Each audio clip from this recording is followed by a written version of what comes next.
Boa noite a todos. Michele, você consegue jogar uma imagem que acho que o Felipe... Isso, obrigado. Tem como alguém apagar um pouquinho essa fileira de luzes aqui? Obrigado. Uau. O que vocês conseguem ver por essa imagem aí?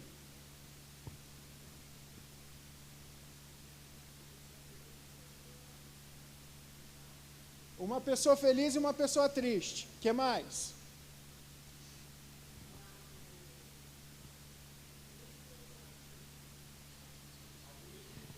Elas estão no mesmo lugar, um lado lindo, um lado feio. O que mais? A luz e a escuridão. O que mais? Uma estrada cheia de curva. O que mais?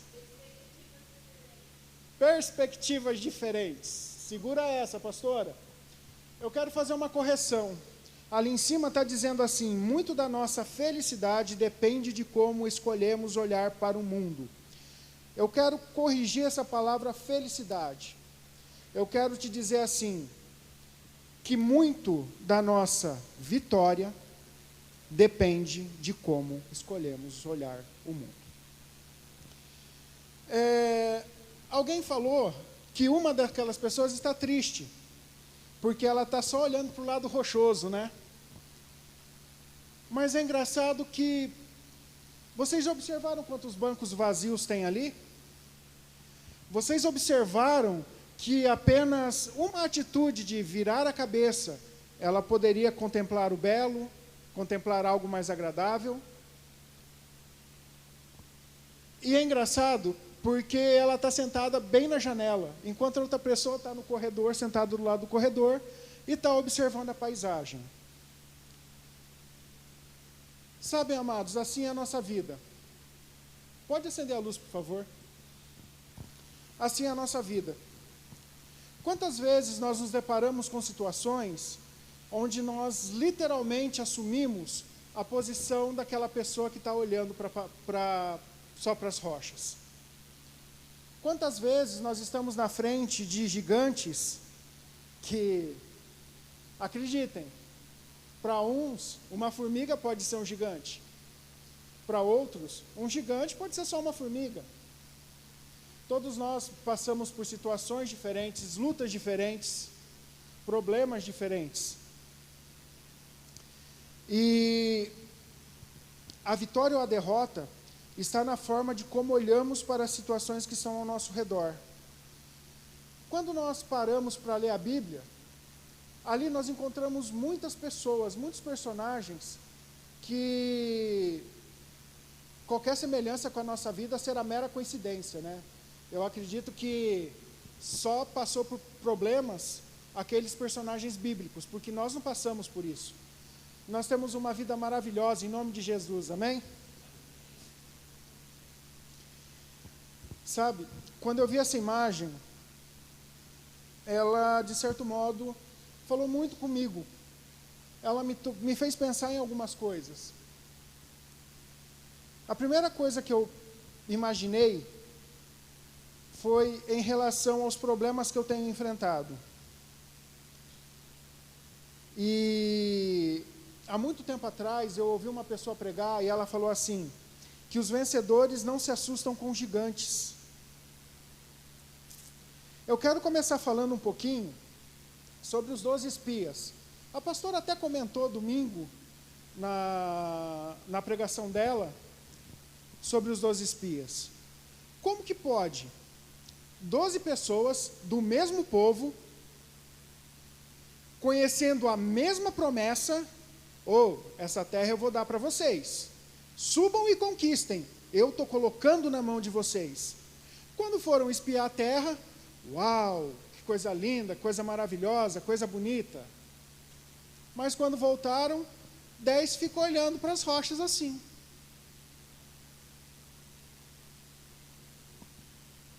Porque, tendo a mesma palavra, tendo o mesmo Deus, tendo a mesma promessa, 10 escolheram olhar para o tamanho dos habitantes da terra.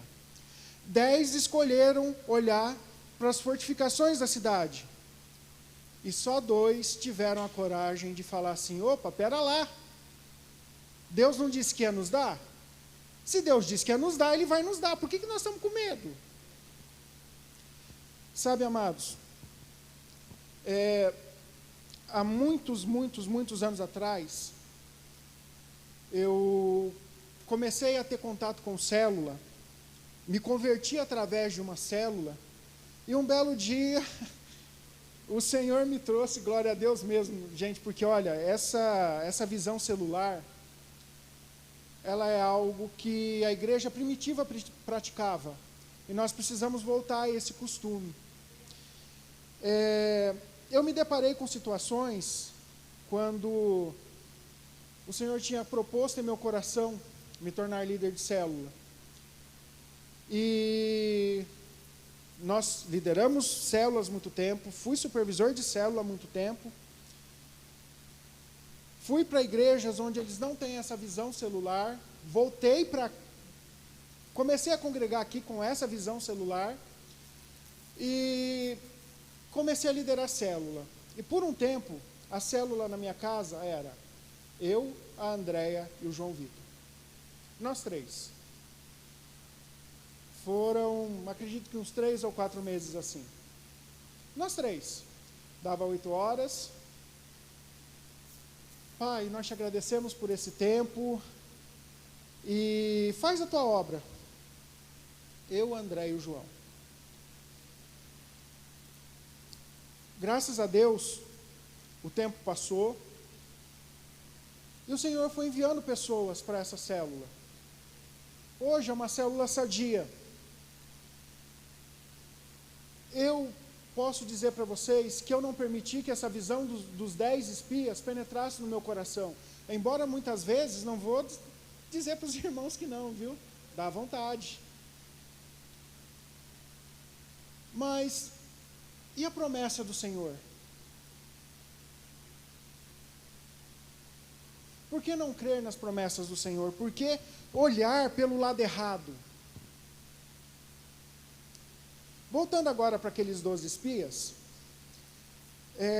em Números 13, de 31 a 33, diz assim: porém, os homens que com eles subiram disseram: não podemos subir contra aquele povo, porque é mais forte do que nós. E infamaram a terra que tinham espiado, dizendo aos filhos de Israel: a terra pela qual passamos a espiá-la é terra que consome os seus moradores.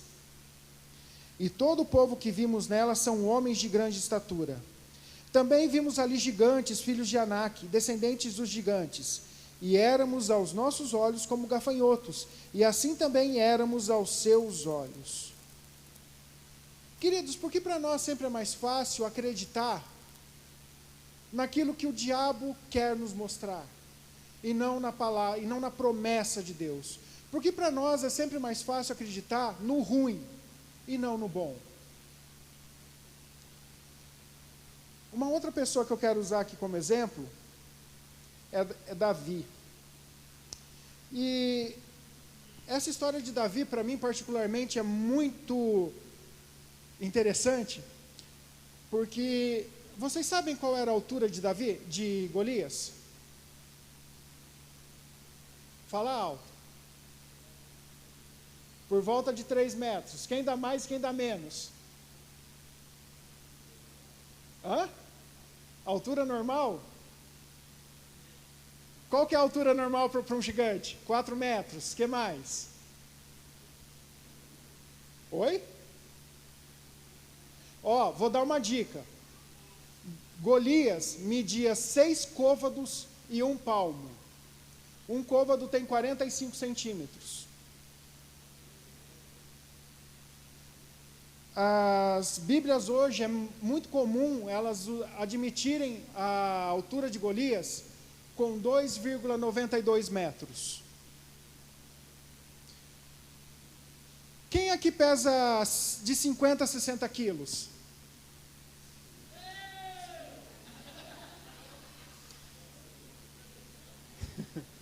Quanto? Fechou. 57? Daia, levanta um pouquinho. A armadura que Golias usava tinha o peso da Daia, 57 quilos. A armadura. Pode sentar, obrigado. A ponta da lança de Davi, de Golias, pesava 6 quilos.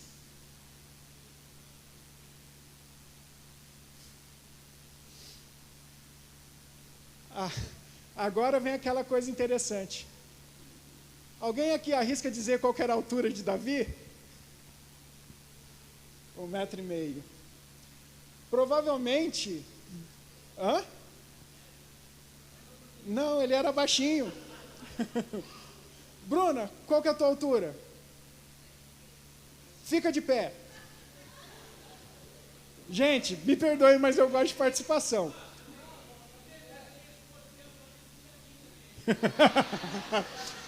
Bruna, fica de pé um pouquinho. Quem é a maior pessoa que está aqui hoje? Hã? Não, tem gente maior que eu.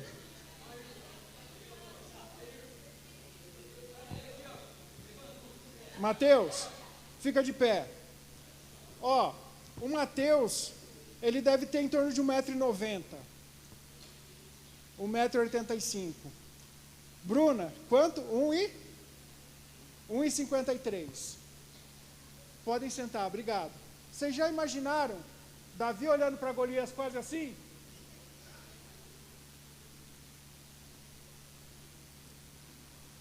E sabe o que é muito engraçado?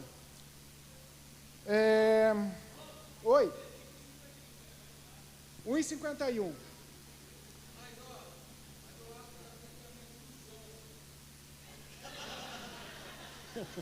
Tá, olha só. Vamos voltar aqui para o texto. Queridos, olha só. Por que eu gosto de, às vezes, mostrar isso? Porque muitas vezes só fica no teórico e nós não temos noção, às vezes. E quando essas coisas nós podemos ver, nós podemos sentir, nós podemos tocar ou manusear, nos dão uma outra ideia de muitas situações. No livro de 1 Samuel, capítulo 17, nos versículos de 24 a 26, diz assim: Porém, todos os homens de Israel, vendo aquele homem, fugiram de diante dele, e temiam grandemente. Então falou Davi aos homens que estavam com ele, dizendo: Que farão aquele homem que ferir a este filisteu e tirar a afronta de sobre Israel? Quem é, pois, esse incircunciso para afrontar os exércitos do Deus vivo? Gente, vocês imaginaram uma pessoa de 1,5 m encarando um cara de quase 3 metros de altura, que a armadura dele praticamente pesava o peso dele, 57 quilos. Olhar para todo o exército de Israel, vendo todo mundo tremendo de medo, fugindo, correndo, e o gigante lá no meio do campo berrando assim: não tem homem aí em Israel? Não tem um soldado capaz de vir aqui me enfrentar para a gente decidir essa luta no mano a mano? E aquele rapazinho, acredito que nessa época ele não deveria ter muito mais que 15, 16 anos. Aí ele fala assim: quem que é o cara? Queridos, a vitória, ela começa a acontecer nas nossas vidas de acordo com como nós olhamos o nosso problema. Davi, naquele momento, não viu Golias como um problema. Ele viu Golias como alguém que estava afrontando não a Israel, mas a Deus. Naquele momento, Davi, ele se revestiu do poder de Deus, da fé dele. E é engraçado que quando ele fala que ele vai enfrentar o gigante Golias, Saul fica sabendo e chama ele, quer vestir a armadura de Saul nele. Davi se sentiu, ficou preso ali, porque a armadura não cabia nele, mas o ponto mais interessante é que Saul tenta dissuadi-lo de enfrentar Golias, e Davi diz assim para ele: meu senhor, fica tranquilo, quando eu pastoreava os rebanhos do meu pai, eu já enfrentei um leão, já enfrentei um urso, ó, eu me garanto aqui. Sabe, amados, com quantos Golias nós nos deparamos diariamente na nossa vida? Esse Golias não precisa ser algo intransponível, pode ser uma doença. Há alguns anos atrás eu descobri que eu tenho diabetes. Maravilha. Às vezes eu tenho saudade de comer um doce, às vezes eu tenho saudade de economizar um pouco no mercado, porque para diabético tudo é mais caro. Mas é um gigante que eu preciso lutar com ele todo dia. Qual que é o gigante que você precisa vencer? Talvez para muitos aqui, o gigante que ele precisa vencer hoje, seja uma enfermidade, seja o medo, depressão, vícios, a falta de um emprego, talvez a incerteza daquele famoso e se. Sabe quando você é criança que muitas vezes os seus pais, ao invés de te darem palavras de incentivo, você é um burro, você não vai ser nada, você nunca vai conseguir ser alguém na vida. Eu louvo a Deus porque eu venho de uma família onde isso daí não era praticado. Então, mas eu sei que tem pessoas que não têm esse privilégio. Qual que é o teu Golias para você vencer ele?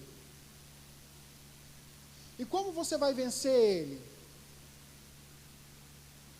Você vai deixar ele ficar dizendo para você que você não vai conseguir derrotá-lo? Ou você vai enfrentar ele com a tua fé?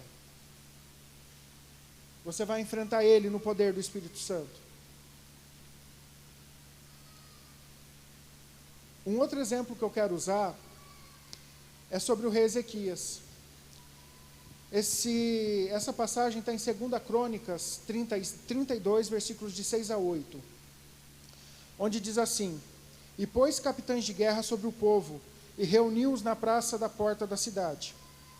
E falou-lhes ao coração, dizendo: esforçai-vos, e tende bom ânimo, não temais, nem vos espanteis por causa do rei da Síria, nem por causa de toda a multidão que está com ele, porque há um maior conosco do que com ele. Com ele está o braço de carne, mas conosco o Senhor nosso Deus, para nos ajudar e para guerrear por nós. E o povo descansou nas palavras do rei Ezequias, rei de Judá. Talvez muitos aqui vão conhecer aquela música do Diante do Trono. Ouve, Senhor, as palavras de afronta, escuta, ó Deus, o que diz o inimigo contra mim. Mas essa passagem aqui é uma passagem muito interessante e muito bonita. Quando Senaqueribe começa a afrontar o rei Ezequias, dizendo assim: quem que é o teu Deus? Quero só ver, se eu botar o meu exército aqui na porta da tua cidade, se o teu Deus vai te livrar. E aí, através do profeta Isaías, Deus manda um recado para Ezequias. E Deus livra todo o povo de Judá das mãos de Senaqueribe.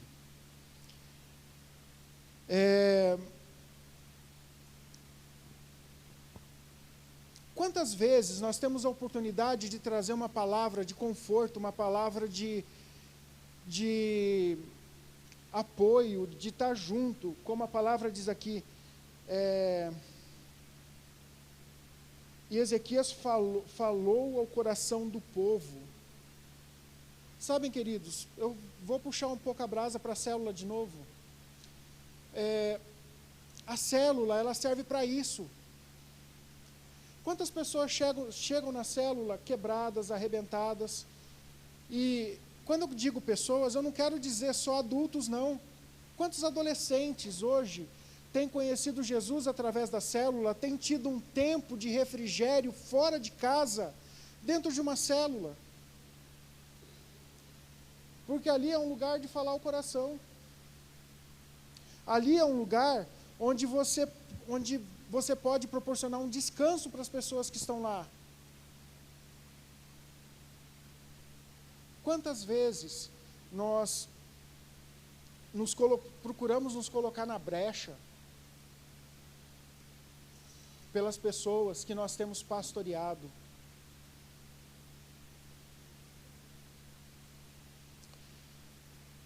Como nós somos como líderes?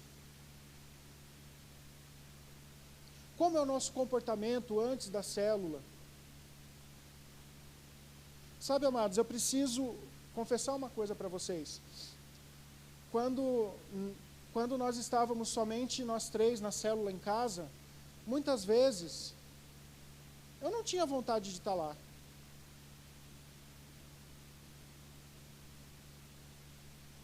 Porque você se prepara, você dá o seu melhor, você espera, mas de repente, cadê o povo?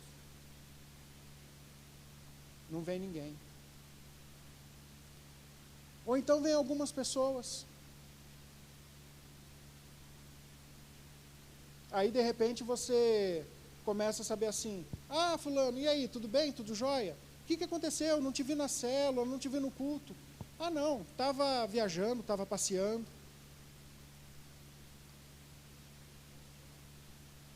Queridos, nós precisamos realmente fazer da célula um verdadeiro oásis no meio do deserto. Nós precisamos que a célula seja um lugar de refrigério para as pessoas, que quando elas chegam na sua casa ou estejam sob a sua liderança, elas se sintam cuidadas. E eu sei que isso não é fácil, porque nós também temos lutas. Nós também passamos por problemas, por tribulações. Esse final de semana nós fomos para uma formatura do Polo do Rogate em Palotina. Quase chegando em Palotina, eu achei que a Zafira ela era quase uma bicicleta, e eu resolvi rampar um quebra-mola. Oh, Jesus amado, estourou o radiador da Zafira. Mas beleza, para chegar lá foram 50, 60 quilômetros. Mas e para voltar? E para voltar? À noite, acabou a formatura, era umas 11 horas, eu estava na casa já do pastor Adriano. Eu sentei no sofá um pouco antes de adormecer e falei assim, Deus, como que vai ser a volta? Na hora o Espírito Santo só me falou assim, fica tranquilo que eu já cuidei de tudo, só confia em mim. E eu preciso dizer para vocês, de manhã quando eu acordei, eu enchia o reservatório do carro, e falei, Deus, entra junto e vamos embora. Nós conseguimos chegar, graças a Deus. Queridos, nós precisamos não apenas falar de fé, nós precisamos viver a nossa fé. Nós precisamos nos levantar muitas vezes, encarar o Golias e dizer, olha, humanamente falando, eu não tenho força para te vencer não tenho força nem tamanho. Mas eu tenho um Deus, que é maior do que eu, que é maior do que você, e nos dá a vitória. Nós temos um grande problema com lutas. Queridos, por muito tempo, tanto eu quanto a Andréia, nós congregamos em uma em uma igreja onde se falava assim: Deus te curou, você não precisa mais usar remédio.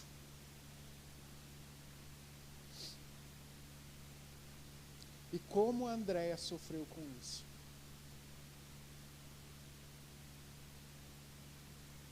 Talvez hoje muitos veem a Andréia assim, mas a Andréia passou um longo caminho de depressão e síndrome do pânico. E longo caminho mesmo. Arrisco dizer que ela tem sido liberta disso há uns 6 anos. Isso começou quando o João Vitor nasceu. O João Vitor tem 19 anos. E por muito tempo, para nós, muitas coisas eram erradas. Até o momento que o Senhor nos ensinou que era certo. Até o momento onde nós entendemos verdadeiramente o que é fé. Até o momento onde nós falamos: gigante, agora deu. Agora nós vamos te derrotar. Eu me lembro que várias vezes, eu chegava da faculdade à noite, quase 11 horas da noite, a gente ia caminhar pelo Jardim do Lago, curtir a brisa noturna, curtir o canto dos grilos. Por quê? Porque ela estava no meio de uma crise de pânico. Sabem, queridos,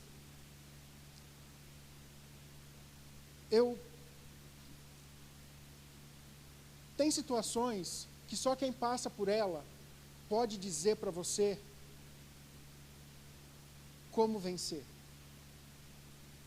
Tem situações que não adianta eu falar assim: eu sei o que você está sentindo, pode ter certeza. Porque nós nunca passamos por isso. E de novo eu volto a dizer, aqui a importância da célula é muito grande. Porque ali nós sempre encontramos pessoas que podem nos ajudar de uma maneira que, queridos, poucos aqui acredito que experimentaram isso. Sabe, uma outra pessoa, uma outra situação que me chama muita atenção, há um verso no Provérbios, verso 24, que diz assim: se te mostrares fraco no dia da tua angústia, tua força será pequena. Se te mostrares fraco no dia da tua angústia, tua força será pequena.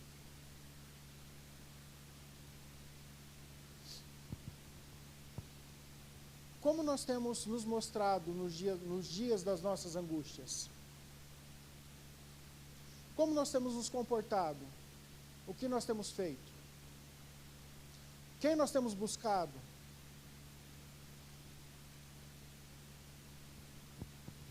Nós precisamos confiar no Senhor.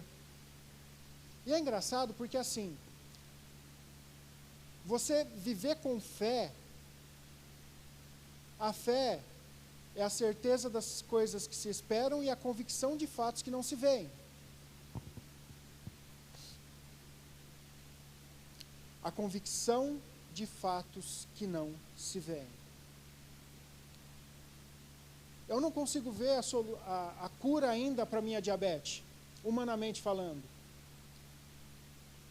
Mas pela fé, vivendo pela fé, eu creio que eu posso todas as coisas, porque Ele me fortalece, porque Jesus me fortalece.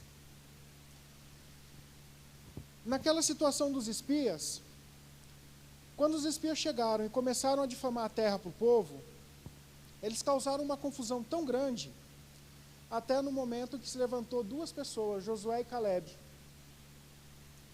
Números 14, 6 a 9 diz assim: e Josué, filho de Num, e Caleb, filho de Jefoné, dos que espiaram a terra, rasgaram as suas vestes.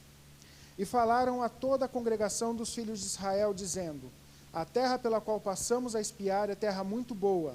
Se o Senhor se agradar de nós, então nos porá nessa terra, e nola dará, terra que mana leite e mel. Tão somente não sejais rebeldes contra o Senhor, e não temais o povo dessa terra, porquanto são eles nosso pão. Retirou-se deles o seu amparo, e o Senhor é conosco, não os temais. Sabe, querido, às vezes no teu trabalho você está esperando uma promoção, você vê todo mundo ser promovido, você vê todo mundo ter o salário aumentado, mas de repente quando chega a tua vez, nada acontece. Talvez se você é um profissional que trabalha por conta, você pode ver o teu concorrente ser desleal nos negócios, não pagar os impostos, e você talvez tendo dificuldade para sustentar com dignidade a sua família. Mas tenha certeza de uma coisa: o Senhor é quem prometeu essa terra para você. O Senhor é quem vai honrar a tua presença lá. O Senhor é que vai mostrar para aquele povo o valor de um filho dele trabalhando em um lugar e sendo abençoado.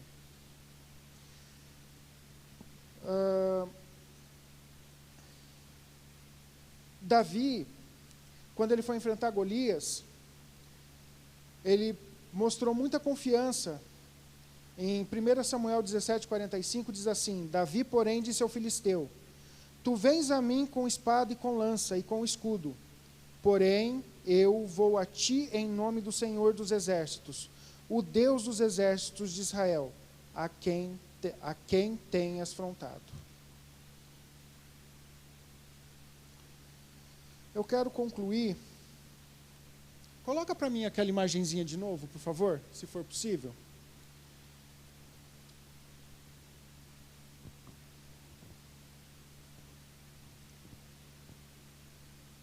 Salmo 27, versículos de 1 a 6, diz assim. Agora eu queria que você fechasse os seus olhos um pouquinho. E se imagina nessa situação. O Senhor é a minha luz e a minha salvação. Então, por que ter medo? O Senhor é a fortaleza da minha vida. Então, por que estremecer? Quando os maus vierem para me destruir, quando meus inimigos e adversários me atacarem, eles tropeçarão e cairão.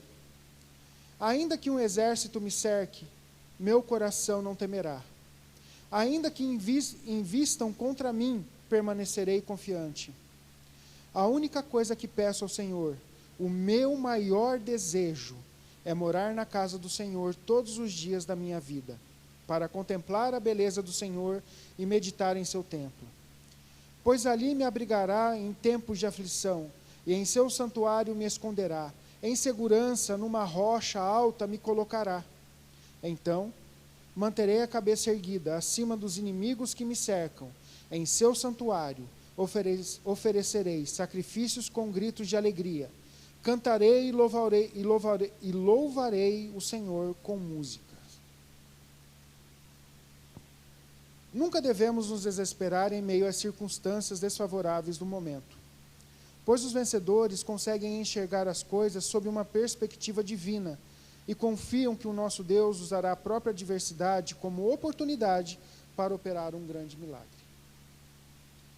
O princípio básico, o requisito básico para você viver uma grande vitória é você passar por uma grande luta antes. Não imagine que você vai vencer sem ter lutado. Não imagine que você vai alcançar uma vitória na sua vida sem antes ter lutado, ter chorado, ter se prostrado diante do Senhor, ter clamado e ter lutado muito. Qual é o gigante que te assusta hoje?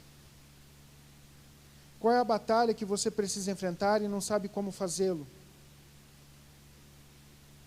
Onde está o teu olhar? Para o que você está olhando? Para as rochas? Ou você pode virar o seu rosto apenas um pouquinho e contemplar o que Deus tem feito na sua vida. E contemplar como Deus tem te resgatado. E contemplar como Deus tem cuidado de você e da sua família. Vira o rosto só um pouquinho. Eu tenho certeza que você vai ver coisas maravilhosas. Eu tenho certeza que você vai experimentar coisas tremendas de Deus. Amém? Fique em pé um segundo, vamos estar orando. Aí, Felipe, vai ter oração? Uma outra coisa que a diabetes também está me proporcionando é um pouco de cegueira. Beleza, entendi agora. Vamos. Oi?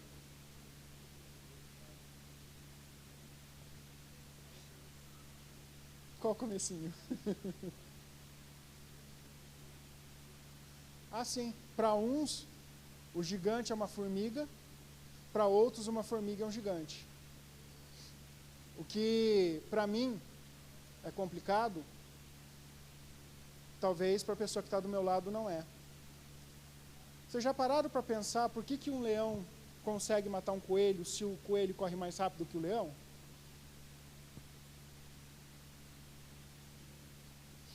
O leão não é mais esperto que o coelho, mas o coelho é mais rápido que o leão. É porque o próprio coelho não acredita nele. Curva a sua cabeça um minuto. Pai, obrigado por cada uma das vidas que está aqui hoje, que se dispuseram a estar aqui na tua casa, para te louvar, exaltar, aprender mais, para se render mais a ti. Pai querido, alguns aqui deixaram familiares em casa, deixaram filhos, deixaram esposas, deixaram maridos. Pai querido, cuida das nossas famílias enquanto estamos aqui. Que o Teu Santo Espírito possa estar guardando os nossos lares, possa estar guardando as nossas vidas. Pai querido, eu quero colocar cada um aqui na Tua presença. Que Tu possas estar, Senhor, sondando cada coração e atendendo cada desejo, Pai. Que em cada desejo do nosso coração haja o Teu sim. Pai querido, coloco as células na Tua presença. Pai querido, levanta líderes, Pai, de célula. Levanta pessoas dispostas a abrir as suas casas, Senhor, para que nós possamos alcançar essa cidade, alcançar a Rolândia. Coloca os Teus anjos, Pai, na entrada dessa cidade. Coloca no norte, no sul, no leste, no oeste. Pai querido, nós declaramos que Rolândia é Tua.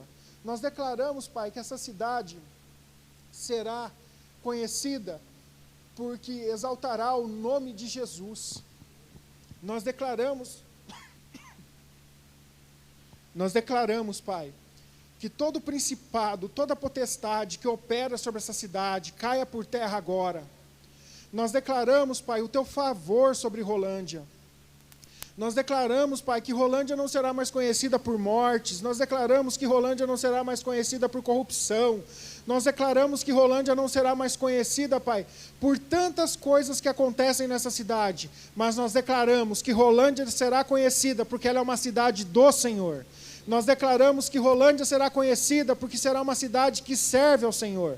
Nós declaramos, ó Pai, que Rolândia pertence a Ti, para a honra e glória do Teu nome. Abençoa, Pai, cada um aqui nessa noite. Em nome de Jesus. Amém.